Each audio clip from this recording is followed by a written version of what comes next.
The International Criminal Tribunal for the former Yugoslavia is now in session. L'audience du Tribunal Penal International pour l'ex-Yougoslavie est ouverte. Please be seated.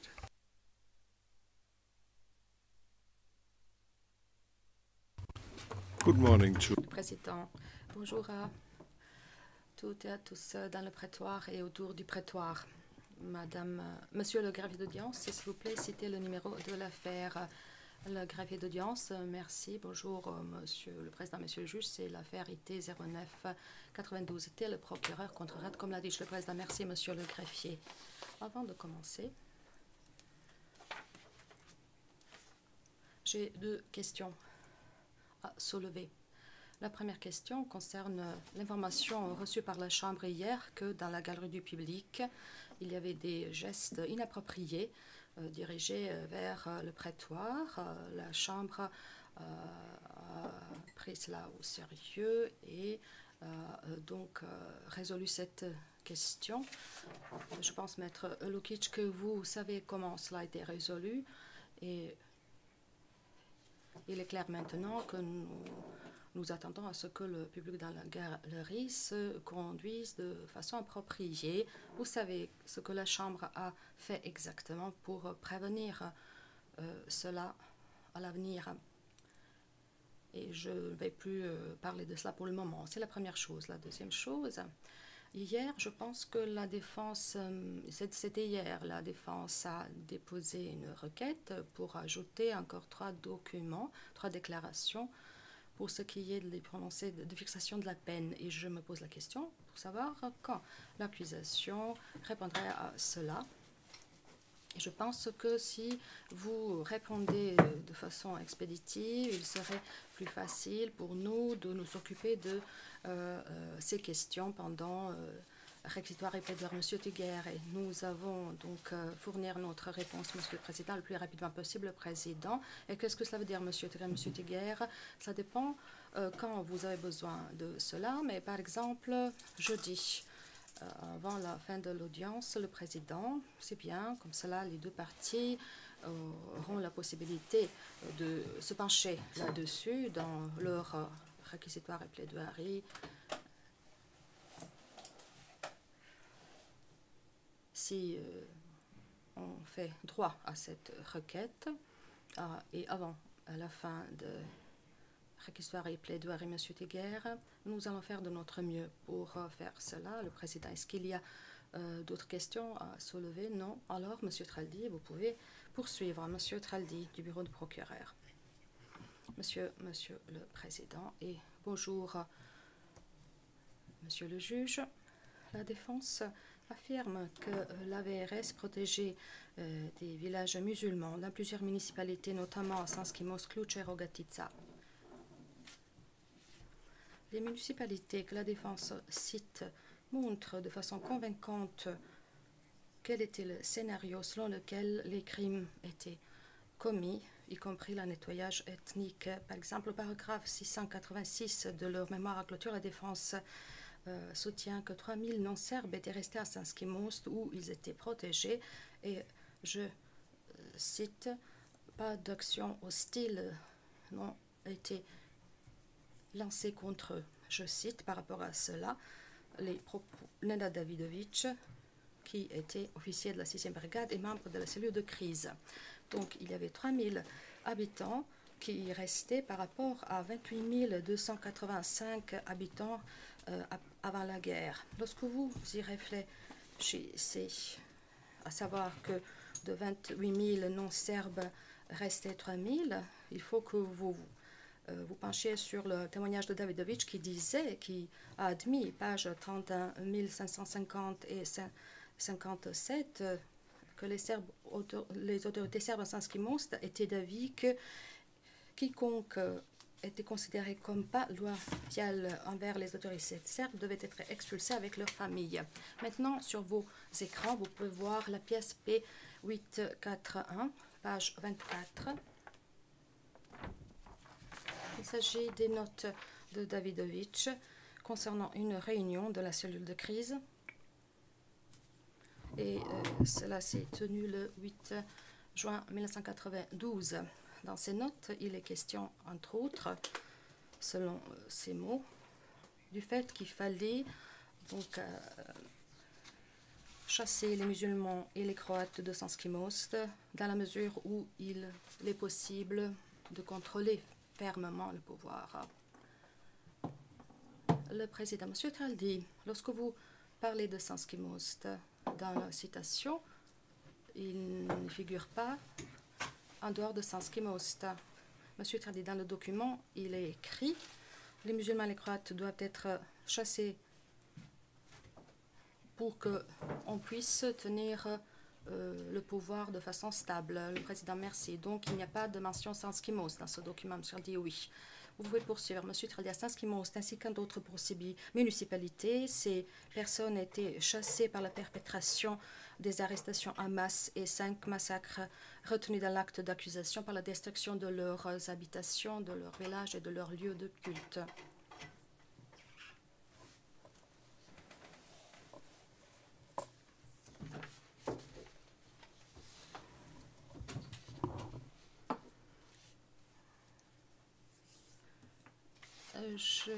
J'ai perdu Live Notes pour quelques instants. C'est pour cela que j'ai ménagé une pause. Le président, oui.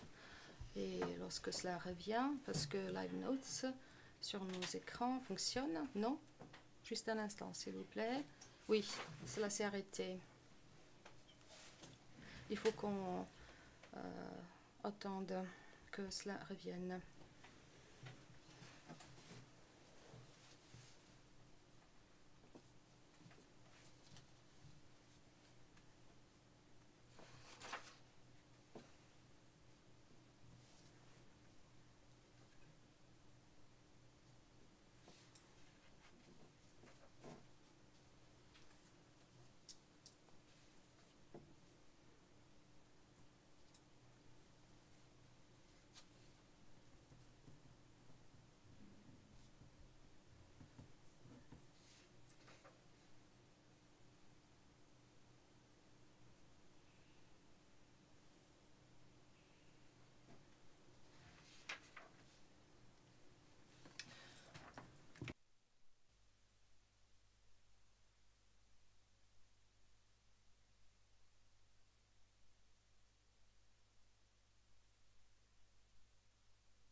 Apparently, the transcription is functioning again. Le président,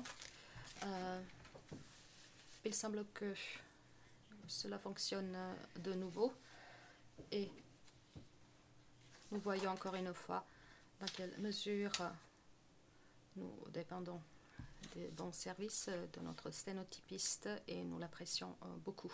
Monsieur Traldi, vous pouvez reprendre en reprenant dans la phrase où le compte-rendu s'est arrêté. Vous avez dit à Sanskimos et dans d'autres municipalités, etc. Monsieur Traldi, donc c'est là-bas où ils ont été liquidés en perpétrant des crimes horribles, notamment la destruction de leurs habitations, villages, en procédant à des arrestations en masse et en commettant 5 massacres retenus dans l'acte d'accusation.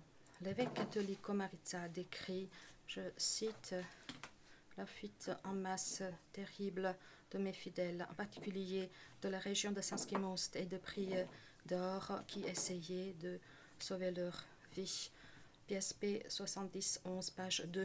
Et le témoin de la défense, Kupreshanina, a admis qu'il était au courant de ces crimes et que le premier corps de Kraïna était au courant également. La page du compte-rendu 29 820 jusqu'à 821. Peut-être le plus terrible des crimes commis à Sanskimost était le massacre d'au moins 29 femmes et enfants musulmans dans un garage à Khustovo à la date du 31 mai, ouvert cette date-là, 31 mai 1992. Parmi les enfants et les enfants tués dans ce garage, il y avait une femme âgée qui avait 75 ans, ainsi que des enfants qui avaient moins de 10 ans, après quoi la 6e brigade s'est félicitée de commettre le nettoyage couronné de succès à Khustovo, P23, 65, page 3. Maintenant, nous voyons ici la pièce P2409. C'est la décision de la salle de crise de Sanskimost. Et c'est seulement quelques jours après le massacre à Khustovo, ils ont décidé d'envoyer à Maniacha des hommes politiques, des extrémistes nationalistes et tous ceux qui étaient indésirables sur le territoire de la municipalité de Sanskimost. Dans la pièce P2362, on peut voir qu'il s'agissait des non-serbes. Donc, le déplacement des non-serbes de Sanskimost relevait d'une politique officielle. De même, la défense affirme au paragraphe 687 que des villages musulmans étaient protégés sur le territoire de la municipalité de Cluj. Mais lorsque GRM 014 a dit que les musulmans pouvaient y rester et qu'ils y étaient protégés, il a été contraint d'admettre que les musulmans avaient quitté Cluj à cause des crimes perpétrés contre eux. La page du compte rendu, 30 397. Et les villages pour lesquels il disait, ainsi que d'autres témoins de la défense, que les musulmans ont resté indemnes. On peut voir dans les documents de guerre de la République Srpska qu'il n'y avait pas de musulmans, ou très peu de musulmans qui étaient restés. C'est la pièce P4071 et P7639. Et pour ce qui est des notes du général Mladic, on peut voir qui,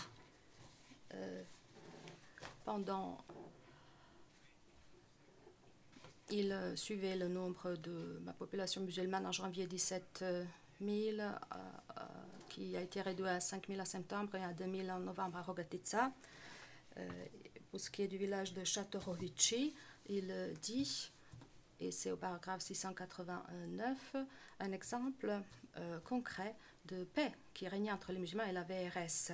Et après que Tolimir a ordonné en octobre à de différents corps de la VRS de procéder aux échanges, les soldats ont regroupé les musulmans de Chatorovici, les ont fait partir de leur maison et les transporter à Sarajevo. C'est au paragraphe 345 de notre mémoire en clôture et dans le résumé concernant Rogatica.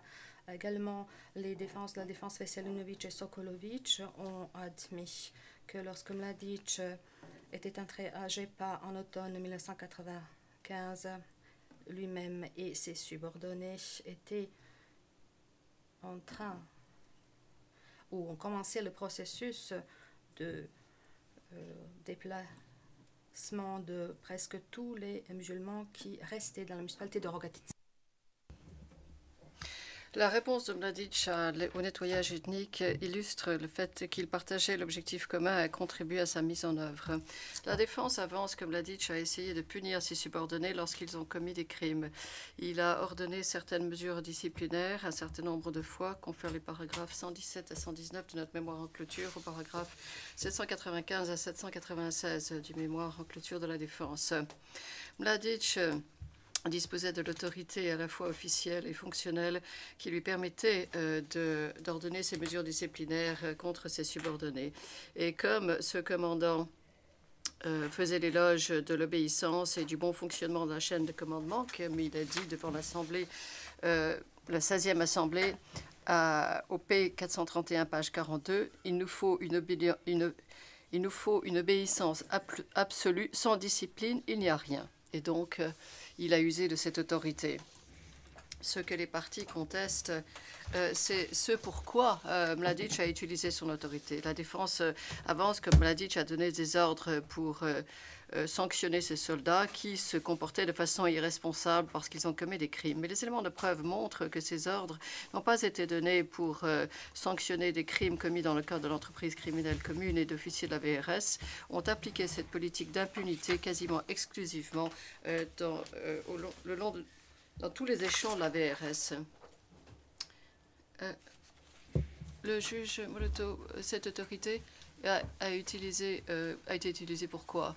Si cette autorité n'a pas été utilisée dans le cadre de l'entreprise criminelle commune, Monsieur Traldi, en premier lieu, vous avez vu comment fonctionnait la justice militaire et traitait de questions comme la rébellion armée, la désertion et le radoulé. Le procureur militaire de Banja Luka a admis que des crimes avaient été commis contre des Serbes et contre l'armée. Et il a reconnu que ce type de crime avait été commis et a été poursuivi par cette justice militaire. Le juge Moloto, merci. Nous allons maintenant nous pencher sur un des exemples cités par la défense. La défense cite le P 4453 dans la note de bas de page 1674 de leur mémoire en clôture pour appuyer ce qu'ils avancent, à savoir, comme Mladic a ordonné la sanction de crimes contre les non-serbes. Vous le voyez à l'écran maintenant. Il s'agit d'un avertissement. Le commandant de la SRK d'alors, Tomislav Sepčić, à la brigade de Rokatica, le commandant Rajko Kusic.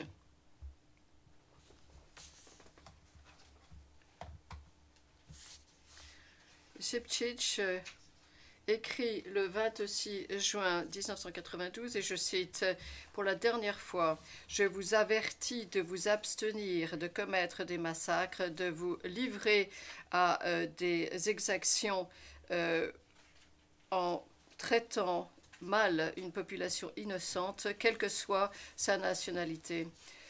Quel que soit cet ordre qui est peut-être l'illustration des agissements de l'officier, il illustre le problème que la défense tente de nous faire accepter, à savoir d'attribuer à Mladic ce qui semble être une action humanitaire qui aurait été menée par tout soldat de la VRS.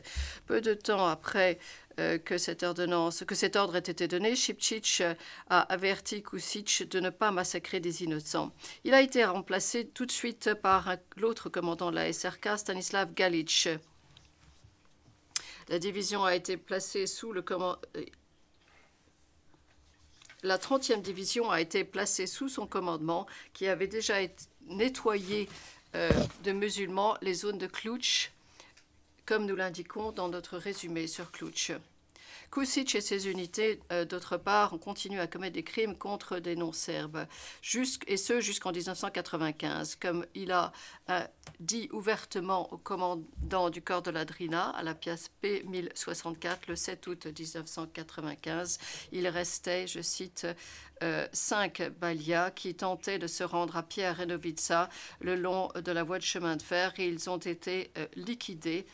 Et je cite, il s'agissait d'oustachis non armés et des oustachis non armés ont également été liquidés. Au moment où il a rendu son rapport sur la liquidation de ceux qu'il appelait des Balias en 1995, Kusic était lieutenant-colonel. Nous constatons que Mladic a été à l'origine d'une des promotions de Kusic, et il y en a eu plusieurs. Malgré ces crimes massifs et tristement célèbres commis par les unités de la brigade de Rogatica contre les civils non serbes, la pièce P 3689 expose la pensée de Kusic. Je vais demander à Madame Stewart de visionner cette partie. Il serait très injuste si je ne mentionnais pas Rajko Kusic, un soldat très important, le commandant de la brigade de Rogatica, qui a été et reste et demeure toujours l'alpha et l'oméga du sommeil protégé des enfants serbes. Rajko, vous êtes digne de tous les honneurs. Donc, si nous nous penchons sur ce document, nous constatons que la façon de grimper les échelons de la VRS était de procéder au nettoyage ethnique, comme l'a été Kusic à Rogatica. Rogatica disposait de plus de... Dans Rogatica, il y avait plus de 13 000 musulmans en 1991. À la fin de l'année 1991, ils étaient entassés dans 3 petites enclaves de la municipalité. Comme je l'ai dit, au moment où Jepa est tombé, il ne restait quasiment plus aucun musulman. La brigade de Kusic avait dirigé cette campagne de nettoyage. Elle avait été organisée et armée par la JNA et le SDS en mars 1992. Comme nous l'indiquons dans notre résumé, dès sa création, ceci a été placé sous le commandement de la 216e brigade de la JNA de Dragomir Milosevic. Comme Kusic l'a indiqué dans la pièce P6931 et le témoin de la défense Deric l'a confirmé, la brigade de Rogatica a été intégrée à la VRS le 19 mai 1992 ou vers cette date. Ensuite, cette brigade a commis des crimes contre des innocents dans les endroits qui comprenaient le camp de Razatnik, l'école de Vlahovic, placés tous deux sous le contrôle de Kusic.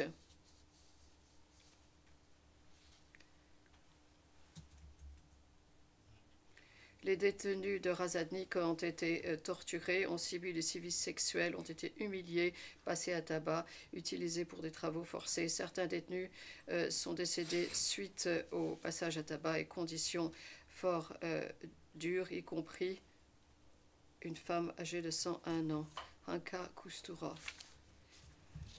De même, dans l'école de Vlahovic, il y avait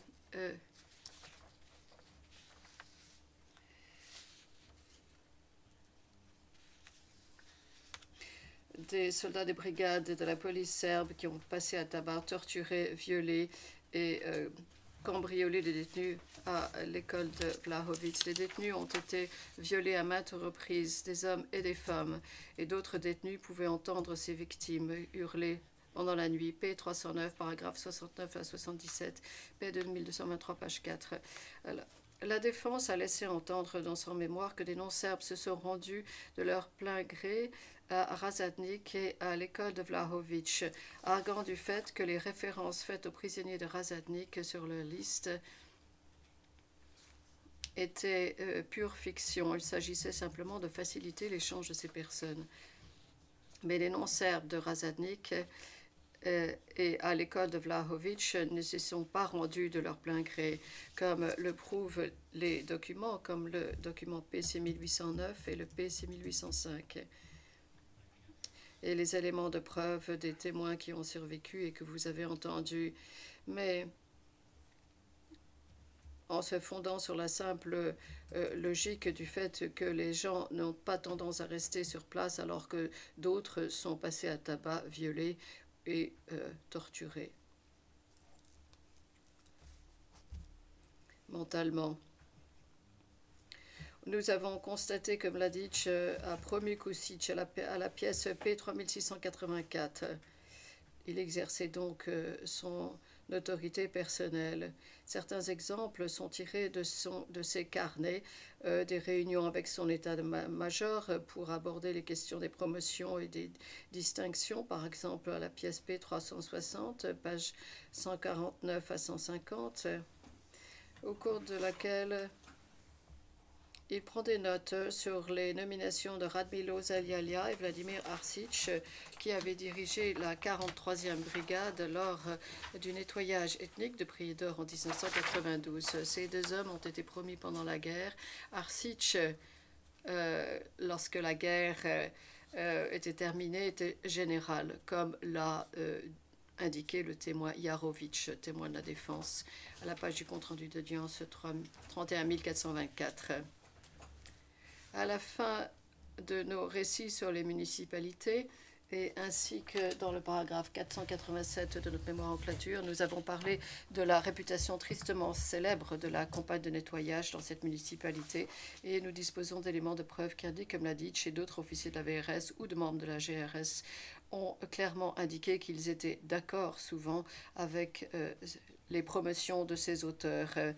Et Kusic gravit les échelons dans toutes les municipalités reprochées dans l'acte d'accusation. Arsic, à la fin de la guerre, est général. Galic est nommé commandant de la SRK après que ces unités ont nettoyé Cluj. Radislav Kerstic est devenu commandant de la DK après que la 2e brigade de Romagna a nettoyé les municipalités de Sokolac, comme nous l'avons dit hier. Andrić est devenu chef du corps de la Drina, chef d'état-major, après que sa brigade de Birac a nettoyé la Bosnie orientale.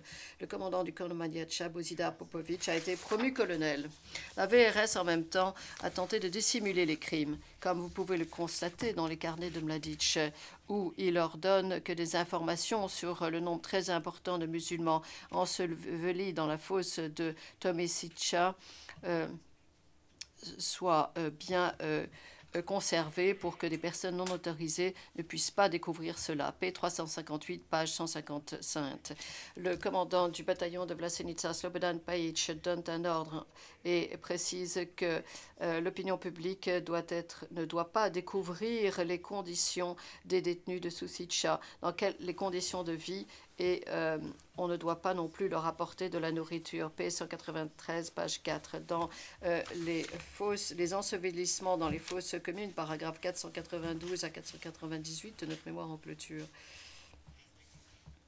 Et comme ils dissimulaient leurs crimes, Mladic et d'autres membres de l'entreprise criminelle commune ont fait l'éloge de cette campagne de nettoyage ethnique couronnée de succès. Et comme M. Tiger l'a mentionné hier, il s'agissait d'en faire un état de fait. Bien évidemment, ils n'ont pas sanctionné les auteurs. La VRS a reconnu que certains officiers étaient responsables et qu'il fallait empêcher des crimes et punir les auteurs. Mais lorsque les officiers de la VRS n'ont pas sanctionné ces personnes, ils ont dit, et je cite, ils sont donc responsables de ces crimes. P3352, page 8. Contrairement à ce qu'avance la défense au paragraphe 2902 de son mémoire en clôture, que l'état-major n'était pas impliqué dans la justice militaire dans laquelle de telles affaires devaient être traitées, Mladic et Guevero ont envoyé des instructions au tribunal militaire, et Milovanovic a dit dans sa déposition que Guevero et son secteur contrôlaient et analysaient tout le système judiciaire. Page du compte-rendu d'audience 16919. Et nous avons indiqué quelle était la relation entre l'état-major principal et la justice militaire dans notre mémoire en clôture, paragraphe 110 à 120. La défense avance, paragraphe 678 de son mémoire en clôture, que quelquefois les soldats qui avaient commis des crimes ont été envoyés au front. Notre dossier est clair à cet égard. Ceci a permis de faciliter davantage de crimes.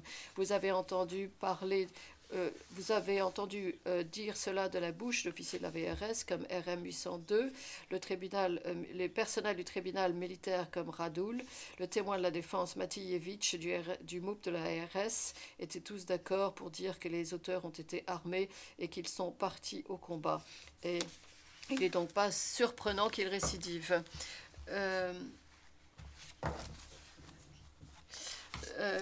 Le juge aurait, M. Traldi, c'est une confusion dans mon esprit. Vous parlez du paragraphe 2902 du mémoire en clôture de la défense. Ceci n'a rien à voir avec ce dont nous parlons, me semble-t-il. Monsieur Traldi, je n'avais pas l'intention d'aborder la question de la réunion à l'école Fontana. C'est en rapport avec l'école de Velici. La défense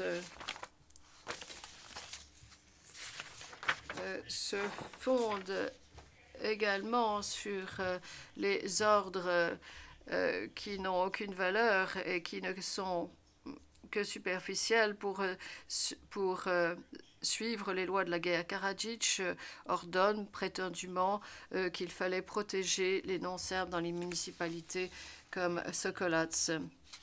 Il s'agit là d'un seul exemple, paragraphe 1502. Ils ignorent par exemple la réponse de Tupaïch dans la pièce P 3181 en expliquant que la 2e brigade de Romagna de Sokolac, faisant partie du MOUL, répondait ou rendait compte à leur propre chaîne de commandement.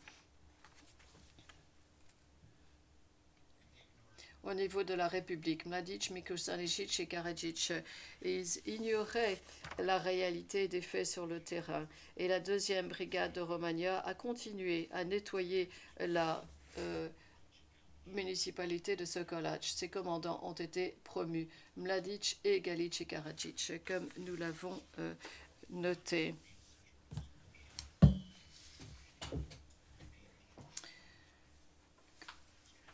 Et ont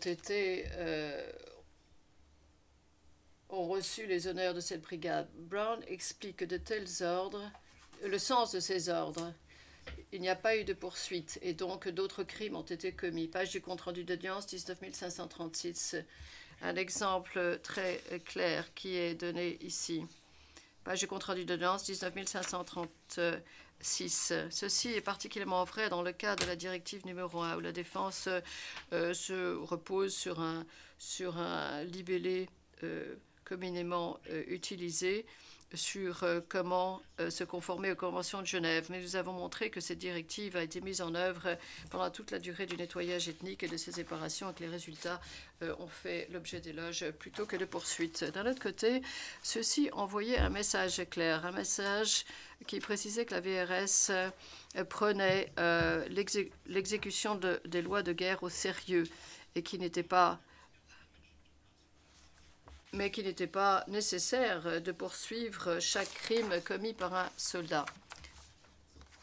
Donc, si la défense laisse entendre que la justice militaire avait quelques défis à affronter, elle n'avait pas besoin de poursuivre tous les cas de ce genre. Il s'agissait simplement d'envoyer un message dans ce sens. Le fait qu'il n'y a pas eu intention de poursuivre les crimes contre les nains serbes se trouve illustré dans les cas que nous avons présentés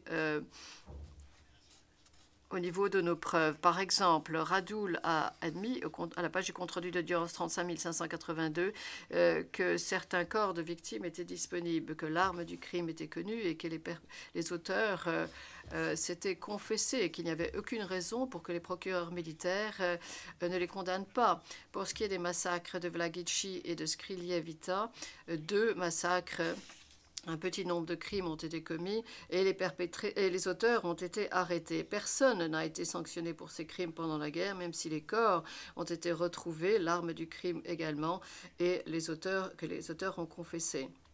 Donc, de nombreux défis auxquels ont dû faire face la justice militaire. Aucune raison pour que les soldats ne soient pas poursuivis pour les crimes commis contre les non-serbes. Et dans le cas où ils l'étaient, comme Amidžić et Katić et les autres, et ils auraient dû être condamnés. La Chambre a reçu suffisamment d'éléments de preuve sur le fonctionnement de cette justice militaire et qui a préparé des milliers de cas en 1992, P3535, et des affaires impliquant des victimes serbes qui ont été poursuivies de façon agressive et dans lesquels cas les auteurs ont été condamnés. P2375, P1054 et Radul. La défense néanmoins affirme que la justice militaire ne fonctionnait pas, comme elle le cite, comme cela est cité à la pièce P3560. Mais à la pièce P3560, page 4, la justice militaire indique qu'elle est satisfaite de son travail et note en outre que malgré les conditions difficiles de son travail au niveau des tribunaux, qu'elle a réussi, je cite, qu'elle a réussi à obtenir, je cite, de bons résultats en 1995. Même si vous-même, vous avez reçu des rapports correspondants cette année-là qui montraient qu'aucun effort n'avait été fait pour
Pardonnez-moi pour cette erreur. Nous pouvons revenir en audience publique.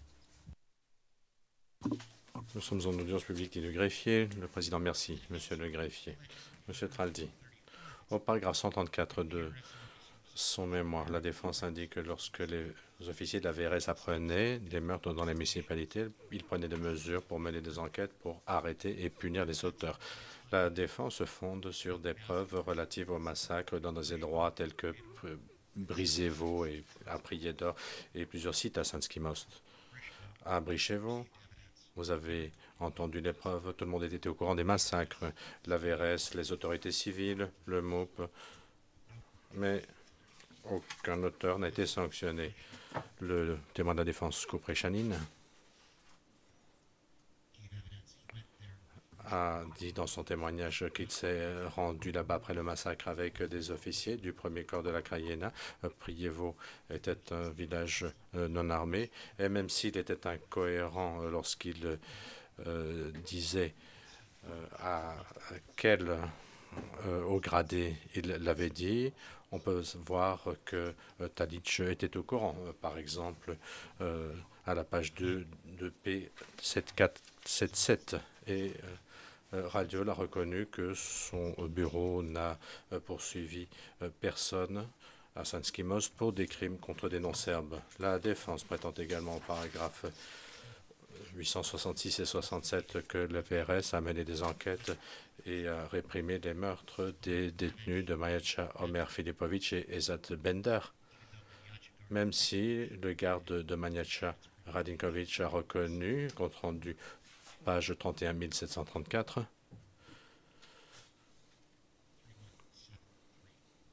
« 31 734.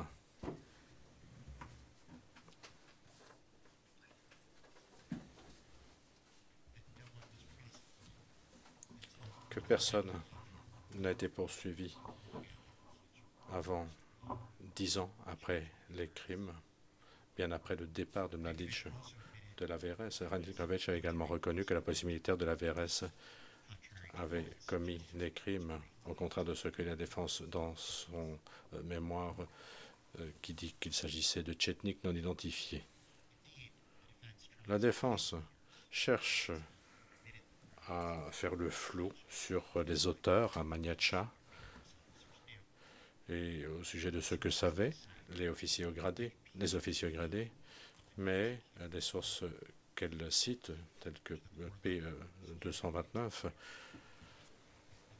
un rapport du camp de Maniacha, selon lequel les policiers militaires ne comprennent pas que les prisonniers sont également des êtres humains, ce qui reflète que la VRS a commis une grande partie des sévices et que les hauts commandants étaient au courant.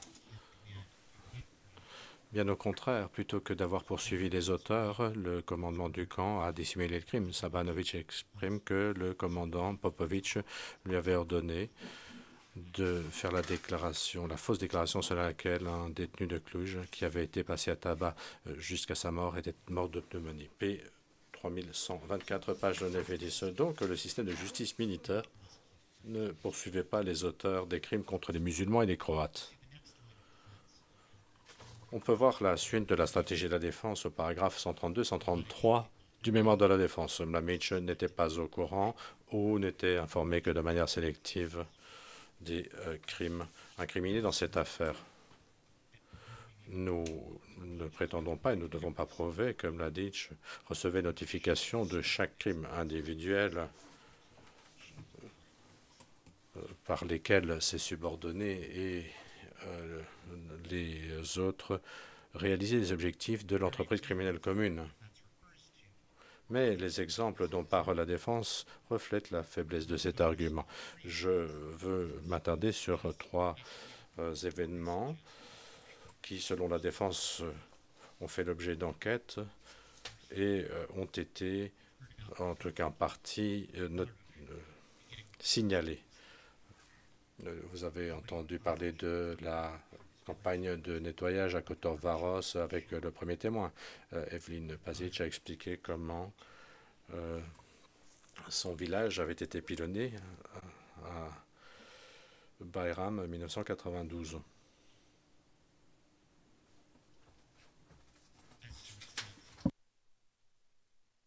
Le deuxième jour de Bayram, en 1992, l'interprète se reprend. Les Serbes ont annoncé à l'aide d'un mégaphone, Balia, nous allons arriver. Sa famille a fui. Comme les Serbes entraient dans le village et incendiaient les maisons, ils ont fui de village en village, ont ensuite cherché à retourner à leur village, à Arfanachi, pour constater que leur village avait été totalement incendié, y compris leur maison. Et se sont arrivés à Vechichi, qui était assiégé. Vous voyez que Vechichi avait acquis une importance stratégique et il avait retenu l'attention de Mladic. Cela reflète une systématicité dans la campagne de nettoyage. Le commandement incontesté de Mladic, la mise en œuvre par la VRS du nettoyage ethnique par le biais des crimes, tout cela formait un tout, en ce compris les meurtres en masse. Et Mladic savait que la campagne était mise en œuvre à l'aide de ces crimes et il y avait la tentative de la VRS de dissimuler les crimes tout en s'abstenant de punir les auteurs. Mladic a rendu un ultimatum pour que personne ne quitte, ni femme, ni enfant, ni homme ne quitte le village jusqu'à ce que les armes soient rendues. P2884, page 3. C'est l'ordre dont Jouplanine parlait, j'en ai parlé hier. Les hommes de Vechichi, notamment des combattants musulmans de Bosnie, mais également des adolescents et quelques femmes, ont formé une colonne et se sont rendus dans les bois pendant la nuit en colonne pour rejoindre un territoire tenu par les musulmans. Ils ont été capturés par la VRS, envoyés à l'école de Grabovica dans une caserne et des hommes et des femmes ont été expulsés. Plus de 50 hommes ont été massacrés. La défense cherche à faire endosser la responsabilité à des Serbes civils non identifiés. Mais Krstić a reconnu que les forces de la VRS les ont emmenés à l'école de Grabovica, où les prisonniers ont été mis sur la garde de la VRS. Les prisonniers ont été séparés, les hommes et les femmes et les enfants, sous les ordres de Kovakovic. Et Pasic a vu un soldat qui faisait la séparation, a dit aux femmes et aux enfants qu'il ne leur arriverait rien, mais comme l'a dit Pasic, nos hommes vont payer. Compte rendu d'audience, page 577. Et les preuves montrent que les femmes et les enfants ont été éloignés et les hommes ont été massacrés. J'ai commencé par dire que la défense prétendait que les crimes étaient signalés au compte-gouttes ou de manière sélective. Vous voyez ici le premier corps de la Krajina adressé à l'état-major principal 4 novembre 1992. Et vous voyez que l'état-major principal savait qu'il y avait un massacre brutal des prisonniers capturés. Vous voyez ici que le premier corps de la Krajina a signalé le lendemain que 150 soi-disant extrémistes avaient été tués lors de combats. Comme Brown l'avait dit, le premier corps de la Krajina était en train de changer la version ou de transformer sa version des événements.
Communer. Sur ce, nous pouvons revenir en audience publique. Le Président, revenons en audience publique. Le greffier, nous sommes en audience publique. Merci, dit le Président. Monsieur Traldi, la défense évoque également le massacre de 80 prisonniers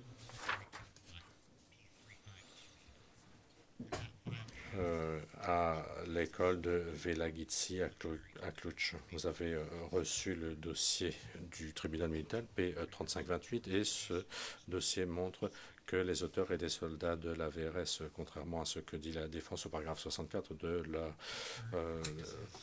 du mémoire de la défense selon laquelle il s'agissait de soldats de la JNA qui n'étaient pas sous le contrôle de Mladic.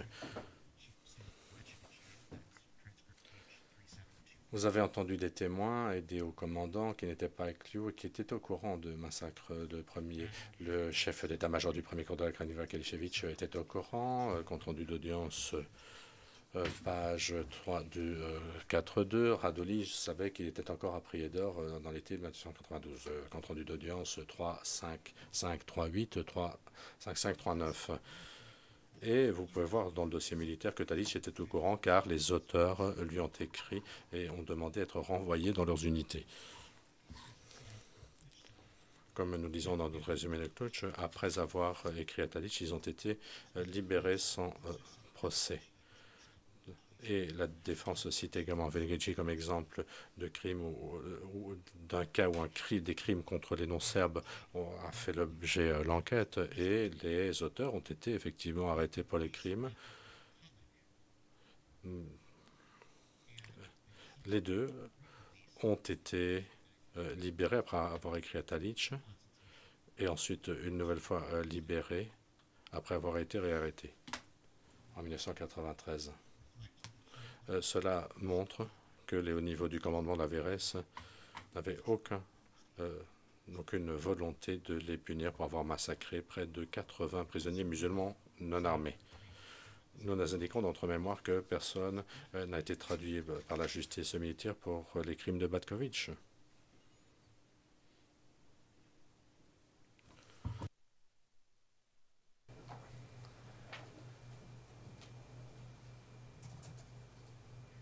That's even though the camp administration. Même si l'administration du camp et le tribunal militaire étaient au courant des meurtres des détenus, en ce compris ceux qui étaient tués lors de travail forcé à l'usine de Jipromet. Dans ce cas, l'administration du camp a dit au CICR que les prisonniers avaient été échangés et pas tués. La défense cite ces preuves et dit que les crimes de Batković n'étaient que partiellement signalés à Mladić. Mais le témoin qui vous en a parlé, RM 88, a dit que la VRS dissimulait les crimes du CICR en envoyant des faux rapports au sujet de ce qui se passait aux détenus. Il n'était pas au courant de faux rapports que le camp envoyait au commandant supérieur. Pour revenir un moment à ce que dit la défense, au paragraphe 832-834 de son mémoire, se fonde sur l'affirmation du témoin Solaya sur lequel il n'y avait pas de policiers pour expulser les non-serbes de Banja Luka. Et même même si, comme l'a dit M. Tigerière, il a reconnu que Radić, dont il dit qu'il n'y avait pas de politique d'expulsion des non-serbes, était sous la pression constante de ceux qui étaient au fait de la hiérarchie politique, parce que les non-serbes n'avaient pas été expulsés et les mosquées n'avaient pas été détruites. Ces preuves démontrent l'entreprise criminelle commune. Le pouvoir était exercé par ceux qui étaient au sommet, qui partageaient le but commun, qui critiquaient Radić pour ne pas avoir expulsé les non-serbes. Ils le furent plus tard. Ils déclarent que les mosquées étaient encore debout. Et comme vous le savez, toutes les mosquées ont été détruites. Et les preuves relatives à Maïtcha sont similaires. La défense essaye d'utiliser le fait qu'un soldat de la VRS criait pour rien et disait que la détention en masse de civils non-serbes à Maïtcha n'était pas dans l'intérêt des Serbes.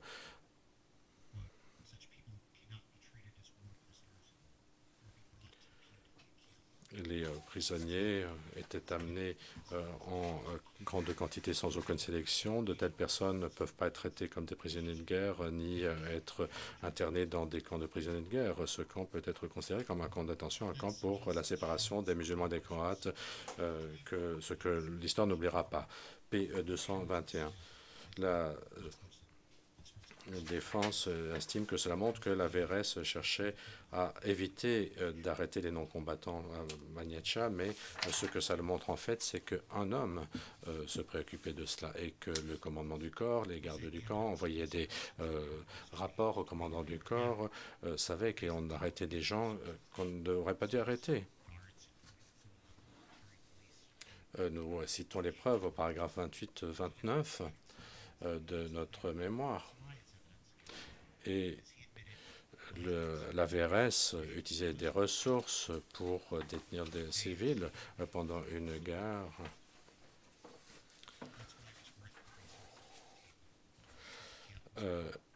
Parce que le camp faisait partie du processus de les rassembler, des expulsés, dans le cadre de l'objectif commun.